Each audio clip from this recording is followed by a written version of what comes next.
తెలంగాణ జాగృతి teachers federation అని మేము పోయిన 22 రోజుల కింద లాంచ్ చేయడం జరిగింది. మరి తెలంగాణ జాగృతి టీచర్స్ ఫెడరేషన్ ఆధ్వర్యంలో మన గురువులు కోరుకునేది ఏంటంటే కంప్లీట్గా సమూలంగా తెలంగాణ విద్యా వ్యవస్థ మారాలి, దానికి తగినన్ని నిధులు ప్రభుత్వం నుంచి రాబట్టుకోవాలి, దానికి కావాల్సినటువంటి మొత్తం సిస్టమ్ అంతా కూడా పరిపూర్ణంగా డిజైన్ చేయాలనేటటువంటి ముఖ్య ఉద్దేశంతో ప్రభుత్వాల మీద ఒత్తిడి పెంచి మరి అంశాలన్నీ సాధించుకోవాలనేటటువంటి ఒక సదుద్దేశంతో ఈరోజు ఒక రౌండ్ టేబుల్ కాన్ఫరెన్స్ పెట్టడం జరిగింది.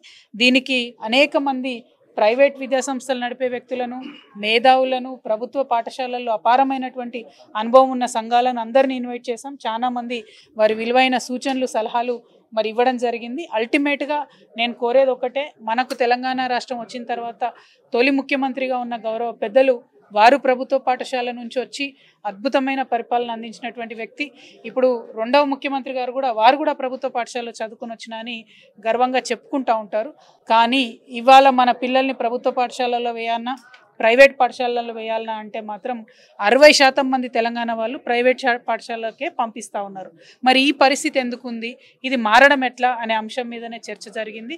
మంచి విలువైన సూచనలు వచ్చినాయి. దాంట్లో ప్రధానంగా కరెక్ట్ బడ్జెట్ ఇవ్వడం, ఎట్లా అయితే 1వ తారీఖు జీతం ఇస్తున్నారో 1వ తారీఖు స్కూల్ మెయింటెనెన్స్కి డబ్బులు ఇవ్వాలి, మిడ్ డే మీల్స్ వాళ్ళకి డబ్బులు ఇవ్వాలి, అదేవిధంగా శానిటేషన్ వర్కర్స్కి డబ్బులు ఇవ్వాలి, వైఫై మీద బోధన జరుగుతూ ఉంది కాబట్టి వైఫై ఫెసిలిటీ ఇవ్వాలి. ఇట్లాంటి అనేకమైనటువంటి మంచి డిమాండ్స్ వచ్చినాయి. అవి short term solutions. Long term solutions కింద ఖచ్చితంగా ప్రతి సంవత్సరం ఎట్లా అయితే ఒక కాళేశ్వరం కట్టుకోవడానికి 1,00,000 కోట్లు మనము దాదాపుగా 1,00,000 కోట్ల రూపాయలు ఎలా అయితే ఇచ్చుకున్నామో అట్లానే పట్టుబట్టి చాలా బలంగా ఒక 5 సంవత్సరాలు విద్యా వ్యవస్థ మీద more than 15 to 20% of the budget invest చేయాల్సినటువంటి అవసరం ఉంది. దానివల్ల పర్మనెంట్గా మన విద్యా వ్యవస్థను మార్చుకోగలుగుతామని మేము భావిస్తూ ఉన్నాం. నిన్న మీరైతే కామెంట్ చేశారు హరీష్ రావు మీద కావచ్చు, అదేవిధంగా ఎమ్మెల్సీ నవీన్ కుమార్ కామెంట్ చేశారు. నిన్న నవీన్ కుమార్ కూడా ఖండించారు, అవసరమైతే చట్టపరంగా మీ మీద కేసు కూడా వేస్తామని నవీన్ కుమార్ చెప్పారు. నేను తెలంగాణ జాగృతి జనంబాట కార్యక్రమంలో ఉన్నటువంటి సందర్భంలో ప్రజలు ఇచ్చేటటువంటి అనేకమైనటువంటి ఇన్పుట్స్ని తీసుకొని నేను మాట్లాడుతూ ఉన్నా. నేనేం ఏసీ రూమ్లలో కూర్చొని మాట్లాడతలేను, నేనేమో ఇంటర్నెట్లో సోషల్ మీడియాలో మాట్లాడతలేను. నేను అక్కడ పోయినటువంటి సందర్భంలో ప్రజలు చెప్పింది లైవ్లో రికార్డింగ్ మీ అందరి దగ్గర కూడా ఉంది.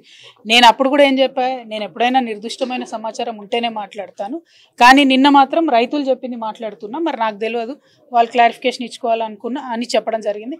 సంతోషం, నవీన్ గారు క్లారిఫికేషన్ ఇచ్చారు. అట్లానే హరీష్ రావు గారు కావచ్చు, గంగుల కమలాకర్ గారు కావచ్చు, వారు కూడా ఒరవడిని, ఈ మంచి ఒరవడిని ఫాలో అవుతూ వారు కూడా క్లారిఫికేషన్ ఇచ్చుకుంటే అద్భుతంగా ఉంటుంది. 1.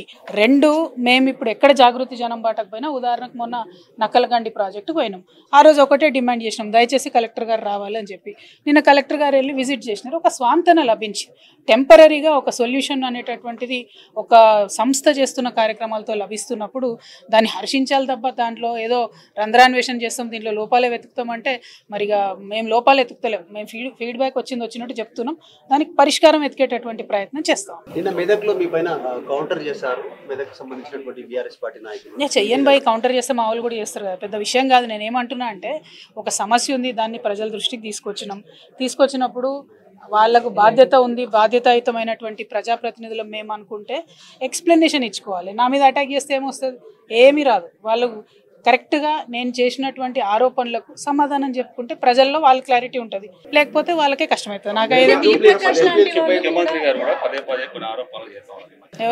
ఉద్దేశించి ఒక ఆడపిల్లను పార్టీ నుంచి సస్పెండ్ చేశారు, మీరు మాట్లాడే అర్హత లేదు, మీకు అసలు బీఆర్ఎస్ పార్టీకి లేదు అంటున్నారు. దీనిపై మీ కామెంట్ అంటే ఇప్పుడు ఏ పార్టీ కూడా ఆడవాళ్ళకి న్యాయం చేయదండి. ముఖ్యమంత్రి గారు పెద్ద ఈ అవకాశాన్ని వాడుకొని ఆయన రాజకీయం చేస్తున్నారు. కానీ కాంగ్రెస్ పార్టీలో వాళ్ళ మహిళా నేతలే ధర్నా చేశారు, గాంధీ భవన్లో కూర్చొని మాకు పదవులు ఇస్తలేరని. ముఖ్యమంత్రి గారు ఇప్పుడు ఇట్లాంటి మాటలు చెప్తే ఎట్లా? వాళ్ళ ప్రియాంక గాంధీ గారికి న్యాయం చేసుకోమనండి ముందు.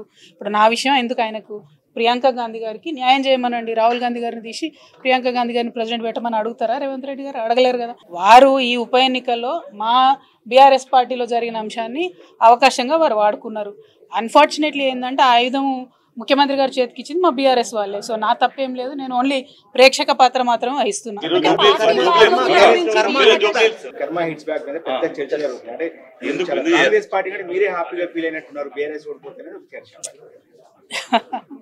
Nothing, no comment. Thank you. జై తెలంగాణ.